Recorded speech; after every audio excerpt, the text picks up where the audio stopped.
بسم اللہ الرحمن الرحیم۔ السلام علیکم ناظرین، کیسے ہو آپ؟ ناظرین، آج میں آپ کے سامنے ایک سوداگر کا قصہ لے کر حاضر ہوا ہوں۔ تو ویڈیو شروع کرنے سے پہلے میرے آپ سے گزارش ہے کہ آپ نے ابھی تک ہمارا چینل سبسکرائب نہیں کیا تو سبسکرائب کیجیے اور بیل آئیکن کی گھنٹی کو دبا دیجیے تاکہ نئے آنے والی ویڈیو آپ کو ملتی رہے۔ ایک دفعہ کا ذکر ہے کہ ایک سوداگر تھا جس کی 3 بیٹیاں تھیں۔ اس کی 3 بیٹیاں بہت خوبصورت تھیں، لیکن چھوٹی والی سب سے پیاری تھی۔ لیکن سوداگر کو اپنی تینوں بیٹیوں سے بہت پیار تھا۔ وہ بس ڈرتا تھا کہ کہیں کوئی اسے چھوڑ نہ چلی جائے۔ اس لیے ایک دن سوداگر نے فیصلہ کیا کہ وہ اپنی تینوں بیٹیوں سے پوچھے گا کہ وہ اسے کتنی محبت کرتی ہیں۔ وہ یہی سوچتے ہوئے وہ سب سے بڑی بیٹی کے پاس گیا اور پوچھا کہ بیٹی، تم مجھ سے کتنی محبت کرتی ہو؟ بیٹی بولی، اپنے جان سے بھی زیادہ محبت کرتی ہوں۔ باپ یہ سن کر بہت خوش ہوئے اور اپنے بیٹی کو ایک قیمتی سونے کی مالا دی، اور وہ پھر اپنے دوسری بیٹی کے پاس گیا اور پوچھا، بیٹی تم مجھ سے کتنی محبت کرتی ہو؟ تو بیٹی نے جواب دیا کہ ابا جان، میں آپ سے پوری دنیا سے زیادہ محبت کرتی ہوں۔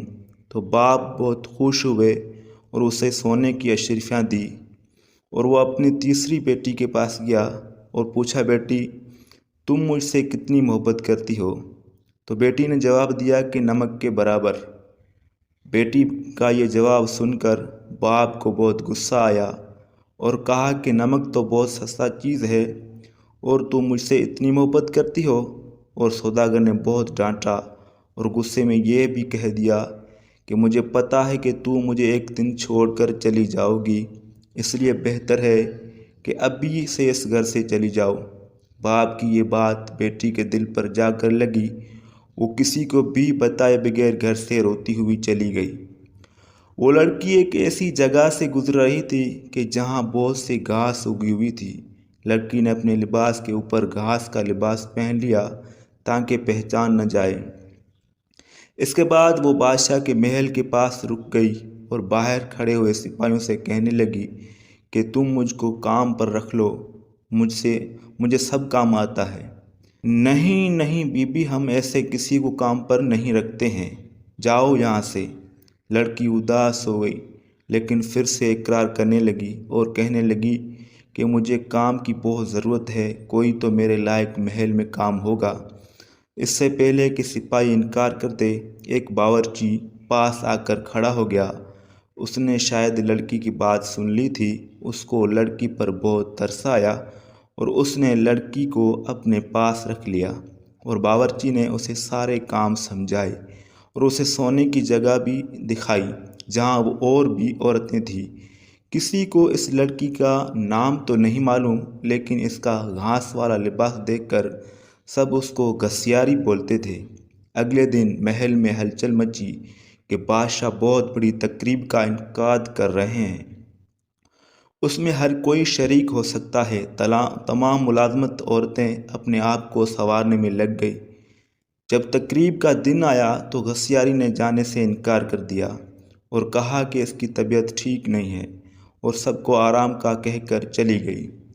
تھوڑی دیر بعد گھسیاری اٹھی اور اپنا گھاس والا لباس اتارا اور ایک خوبصورت پوشاک پہنے جو وہ اپنے ساتھ لائی تھی، اور وہ اس تقریب میں چلی گئی، اور وہ اتنی خوبصورت لگ رہی تھی کہ تمام حاضرین کی نظریں اس پر اٹھ رہی تھی۔ ہر کوئی تعجب میں تھا کہ اتنی خوبصورت لڑکی کون ہے، اور وہاں بادشاہ کا بیٹا بھی موجود تھا۔ جب اسے حسین لڑکی کو دیکھا تو دیکھتا ہی رہ گیا، اور پھر شہزادے نے پوری تقریب میں اس گھسیاری کے باتوں میں گزار دی۔ شہزادی نے کسی اور کی طرف آنکھ اٹھا کر بھی نہیں دیکھا۔ پھر گھسیاری کسی کے نظروں میں آئی بغیر اس محل میں آ گئی۔ اگلے دن عورتوں نے کہا، تم کو وہاں ہونا چاہیے تھا، کل بادشاہ کا بیٹا ایک حسینہ پر لڈو ہو گیا تھا اور سارا وقت اسی کے ساتھ گزارا۔ گھسیاری بظاہر تو اداس ہوئی اور کہا، ہاں مجھے وہاں ہونا چاہیے۔ کچھ دن کے بعد بادشاہ نے پھر سے ایک تقریب رکھی۔ اس بار گھسیاری نے یہی بہانہ کیا کہ اس کی طبیعت ٹھیک نہیں ہے، لیکن سب کے جانے کے بعد اس نے پھر سے ایک عمدہ لباس پہنا اور تقریب میں چلی گئی۔